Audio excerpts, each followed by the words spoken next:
Assalamualaikum warahmatullahi wabarakatuh. Alhamdulillahirabbil alamin. Wassalatu wassalamu ala asyrafil mursalin nabiyyina wa habibina Muhammadin wa ala alihi wa ashabihi ajma'in. Asyhadu an la ilaha illallah wahdahu la syarikalah al-malikul haqqul mubin wa asyhadu anna Muhammadan abduhu wa rasuluh an-nabiyul amin. Qala ta'ala ya ayyuhalladzina amanu ittaqullaha haqqa tuqatih wa la tamutunna illa wa antum muslimun. Subhanaka la ilma lana illa ma 'allamtana innaka antal alimul hakim. Amma ba'd. Kaum muslimin dan muslimat, al-musyahidin wal musyahidat rahimani wa rahimakumullah. Alhamdulillah, kita bersyukur kepada Allah Subhanahu wa taala. Pagi ini kembali Allah mudahkan kita untuk datang ke rumahnya dan kita duduk sejenak dalam majelis yang mulia ini untuk membekali diri kita tafakuh dalam agamanya. Mudah-mudahan Allah Subhanahu wa taala jadikan apa yang kita lakukan pagi ini dalam timbangan catatan kebaikan kita pada hari kiamat kelak. Salawat serta salam semoga senantiasa pula lisan kita mengucapkannya untuk baginda kita alaihi salatu wassalam. Mudah-mudahan kita termasuk orang-orang yang senantiasa membuktikan cintanya, dan mudah-mudahan salawat yang kita baca menjadi sebab di mana kita mendapatkan syafaatnya. Kemudian tak lupa tentunya kita berdoa pula untuk orang tua kita, ibu bapa kita yang telah mendidik kita dan memberikan kasih sayangnya kepada kita. Semoga Allah Subhanahu wa taala tempatkan mereka di tempat yang mulia di sisinya. Allah jaga, Allah selamatkan dari siksa kubur dan siksa nerakanya. Pagi ini kembali kita melanjutkan pembahasan tentang wasiat Rasulullah sallallahu alaihi wasallam. Wasiat pagi ini tentang menghidupkan sunnah Rasulullah sallallahu alaihi wasallam, di mana Amr ibn Auf radhiyallahu taala anhu meriwayatkan anna Nabiy sallallahu alaihi wasallam qala li Bilal ibn al-Haris yawman, Nabi berkata kepada Bilal ibn Haris satu hari, "Ya'lam ya Bilal, ketahuilah oleh engkau wahai ya Bilal." Faqala ma a'lam ya Rasulullah, lalu dia mengatakan apa yang harus saya ketahui itu? Qala ya'lam annahu man ahya sunnatan min sunnati qad umitat ba'di. Ketahuilah barang siapa yang menghidupkan sunnahku di antara sunnah-sunnahku yang telah dimatikan setelahku, artinya menghidupkan sunnah Nabi sallallahu alaihi wasallam yang telah jarang diamalkan atau dilupakan oleh manusia. Kana lahu min al-ajr mithl ma amila biha min ghairi ayan qas min ujurihim syai'ah. Maka baginya pahala ya seperti orang yang mengamalkannya tanpa mengurangi sedikit pun dari pahala mereka.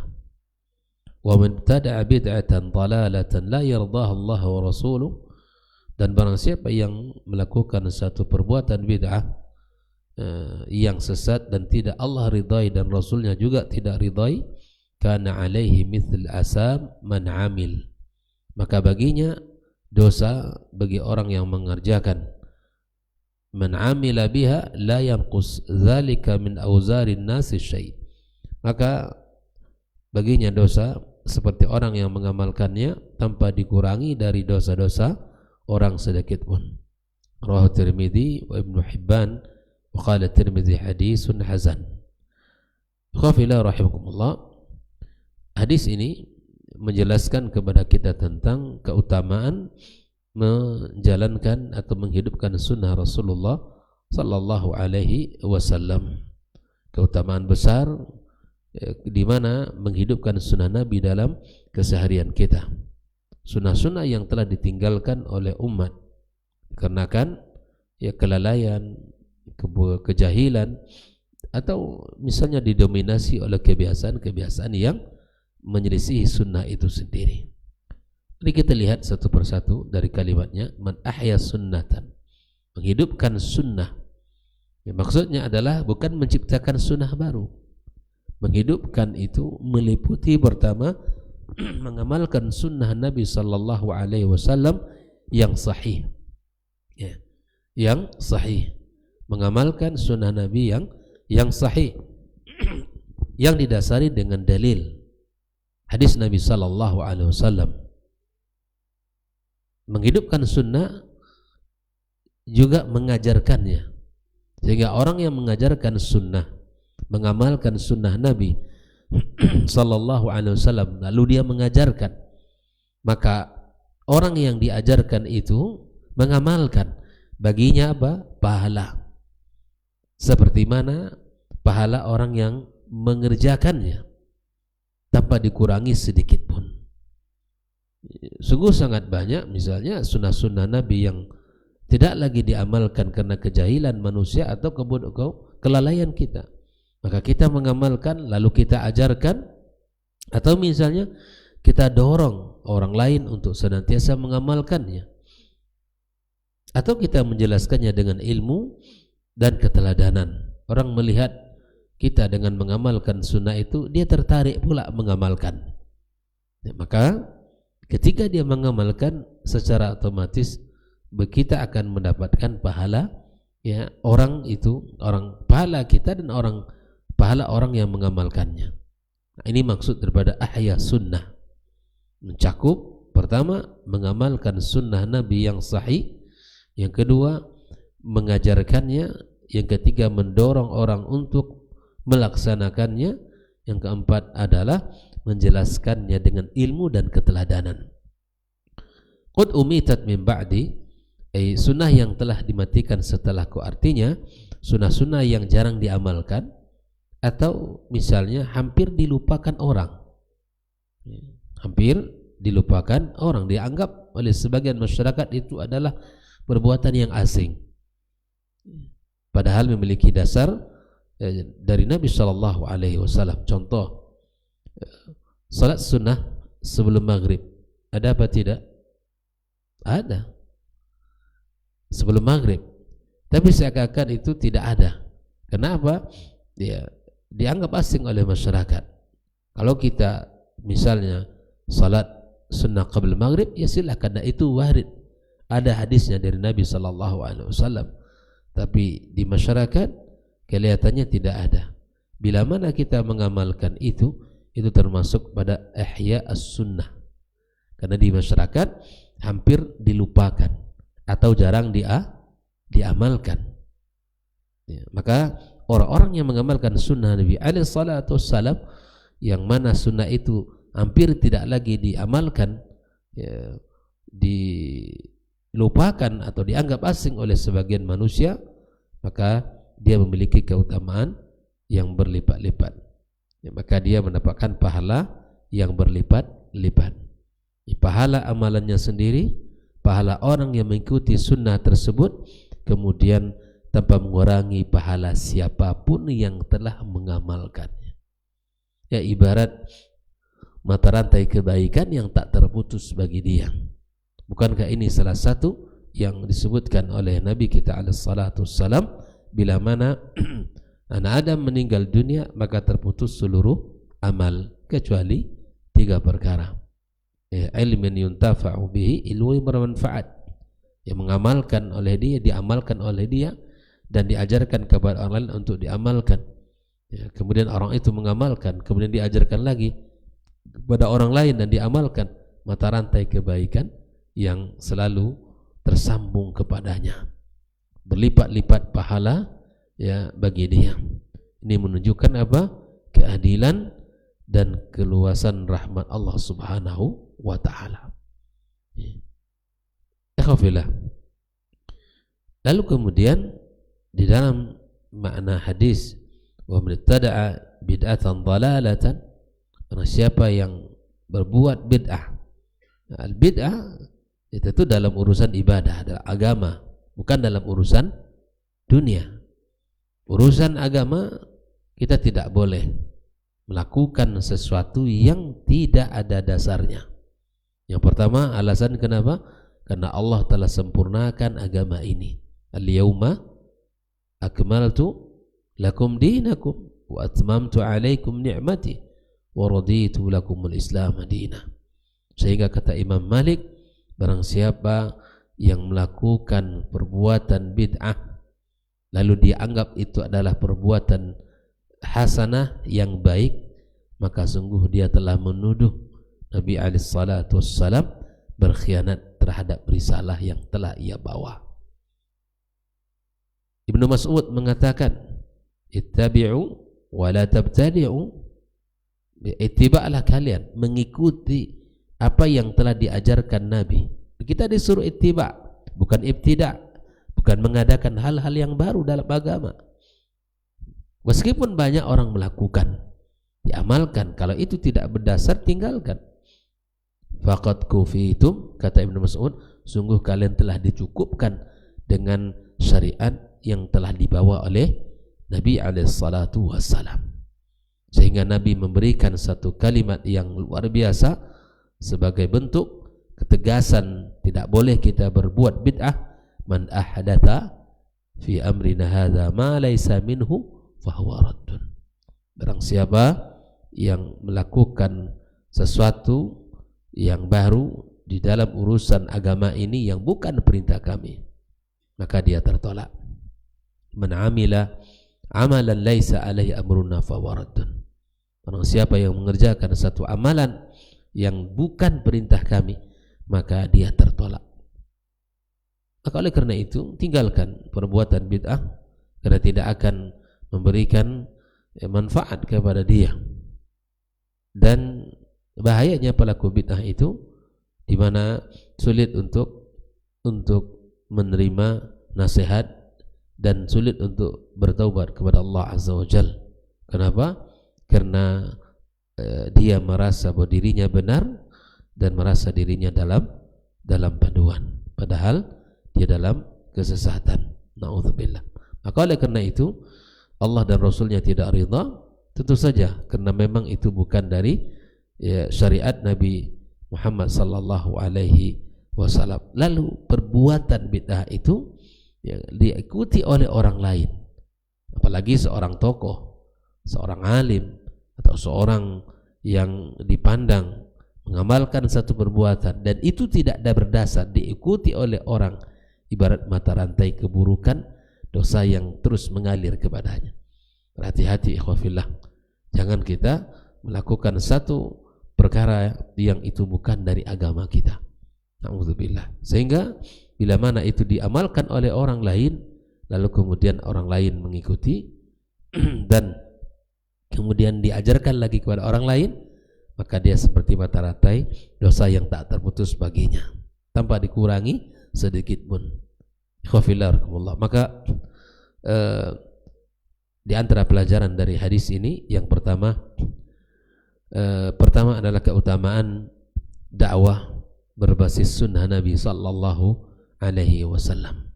Dakwah yang berlandaskan kepada sunnah Nabi alaihi salatu wassalam, dengan mengajarkan serta mencontohkan sunnah lebih utama daripada sekedar mengkritik penyimpangan.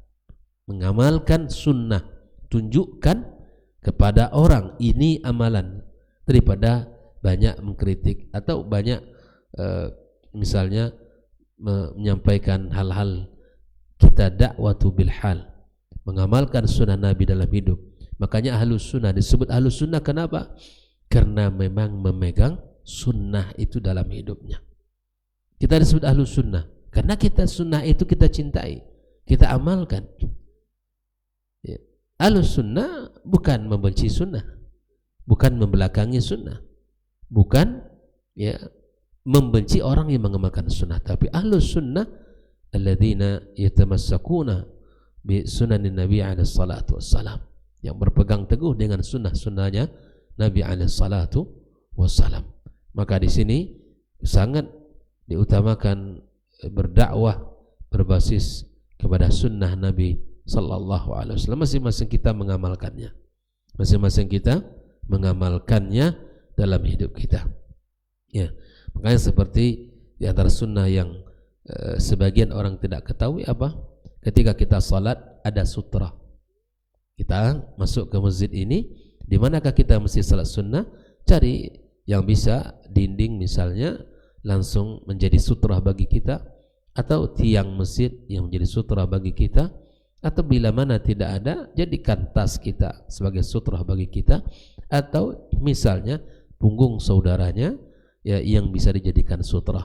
Jadi masuk masjid ini tidak bisa sembarangan sholat, tapi carilah dindingnya, dinding masjid atau sesuatu yang bisa ya menghalangi kita yang lewat di depan kita. Ini sunnah. Tapi sebagian orang ini tidak mengetahui ini adalah sunnah. Maka kita masuk masjid ini, amalkan itu, mungkin orang lain akan melihat ini adalah dakwah berbasis sunnah. Ya, amalan yang itu kita pakai dalam hidup kita. Yang kedua, pahala jariyah berkelanjutan bagi orang yang ya sunnah itu, bila sunnah itu diamalkan oleh orang lain, pahala terus mengalir ya meskipun orangnya telah meninggal dunia. Bayangkan, makanya para ulama khususnya Nabi SAW, para sahabat, para tabi'in dan tabi'in dan para ulama-ulama memiliki pahala yang tak pernah terputus, jariyah, terus mengalir kebaikannya. Ketiga, motivasi bagi penuntut ilmu serta para pendidik, ya, para du'u, para guru, para ustadz, para da'i, akademisi, untuk memiliki pahala, peluang untuk memiliki pahala besar dengan menyebarkan sunnah yang sahih di tengah masyarakat. Ini motivasi kita. Kenapa kita mengamalkan, mengajarkan, ya, dan mengajak orang, memotivasi orang? Karena di sini ada peluang, ya, pahala besar, ya, untuk kita dapatkan dalam hidup kita, walaupun kita telah meninggal dunia. Kemudian yang keempat, penegasan tentang bahaya bid'ah. Ya, hadis ini secara sharih menegaskan bahwa yang dihidupkan adalah sunnah, bukan amalan baru yang tidak memiliki dalil. Tidak memiliki dalil. Yang disuruh kita untuk mengikutinya, bukan mengada-ngada. Dan perlu kita katakan bahwa perkara bid'ah itu ada pada urusan agama, ibadah kepada Allah Azza wa Jalla. Dalam urusan dunia kita boleh berbuat, berinovasi, menemukan sesuatu yang baru. Tidak dalam urusan agama. Dalam urusan agama cukup sikap kita tauqifi, kemudian mengamalkan berdasarkan dalil yang telah diajarkan dan mencontoh apa yang telah dilakukan Nabi dan para sahabatnya. Itu yang mesti kita lakukan.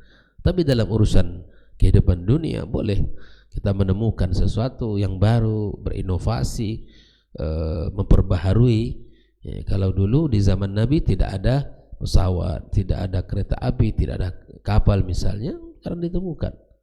Kalau hari ini misalnya mobil baru berjalan di atas daratan, bisa jadi ke depan ya lebih daripada itu.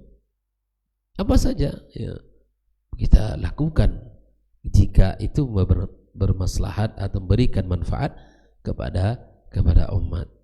Kemudian yang perlu kita pahami, sunnah tidak lekang oleh waktu. Tidak lekang oleh waktu. Walaupun ditinggalkan manusia, sunnah tetap bernilai dan mulia di sisi Allah Subhanahu wa taala. Ya, walaupun orang telah meninggalkannya, tapi dia tetap bernilai di sisi Allah Azza wa Jalla. Kemudian ukuran kebenaran bukan mayoritas, bukan banyaknya orang mengamalkan, tapi sunnah bisa tampak asing di tengah masyarakat, namun tetap benar walaupun sedikit pengamalannya.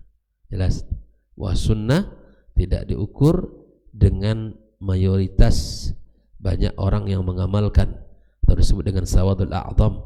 Banyak orang yang hari ini berdalil dengan itu, banyak orang yang mengamalkan, banyak orang yang meyakininya, Banyak orang yang mengerjakannya. Bukan. Sunnah tetap menjadi satu kebenaran walaupun sedikit orang yang mengamalkannya. Walaupun sedikit orang yang mengamalkannya. Nah, ikhwafillah rahimakumullah, hadis ini merupakan salah satu bukti atau salah satu hal yang bisa mengingatkan kita tentang cinta kepada Nabi sallallahu alaihi wasallam.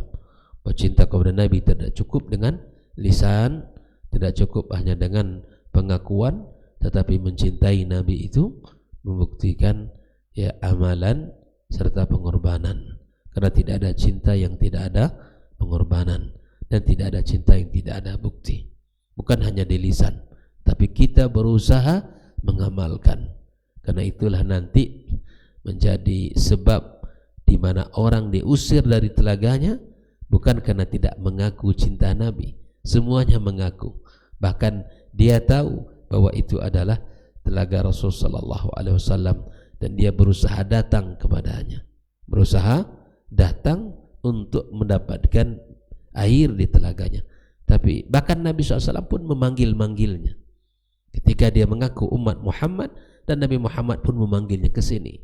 Tapi dia diusir dari telaga Rasul sallallahu alaihi wasallam, dan dikatakan kepada Nabi kita alaihi salatu wassalam, innaka la tadri ma ahdasu ba'dak. Wahai Muhammad, engkau tidak tahu apa yang mereka ubah-ubah, apa yang mereka lakukan setelah engkau meninggal dunia.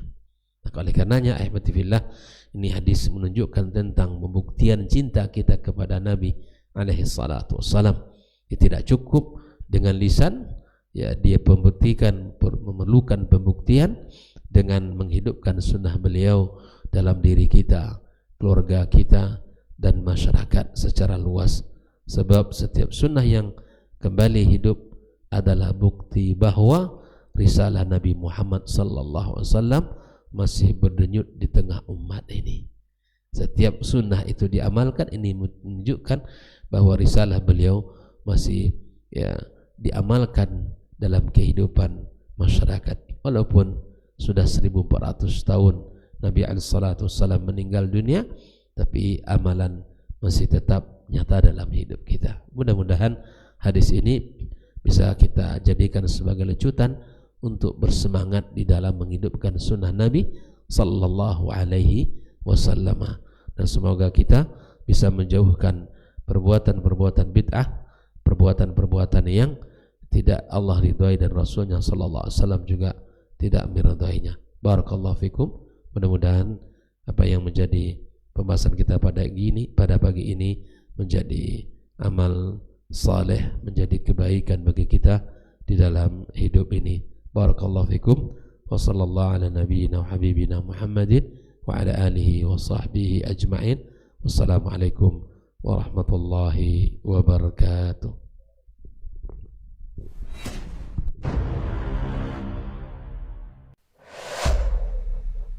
Dunia dan seisinya ini bagi Allah tak sama nilainya dengan sebelah sayap lalat.